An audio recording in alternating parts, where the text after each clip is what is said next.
Over the coming days, we will present to you and to the American people the extensive evidence collected during the House's impeachment inquiry into the president's abuse of power. Overwhelming evidence.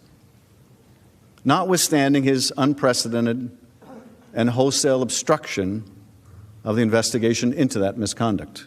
You will hear and read testimony from courageous public servants who upheld their oath to the Constitution and their legal obligations to comply with congressional action despite a categorical order by President Trump not to cooperate with the impeachment inquiry. These are courageous Americans who were told by the President of the United States not to cooperate, not to appear, not to testify, but who had the sense of duty to do so.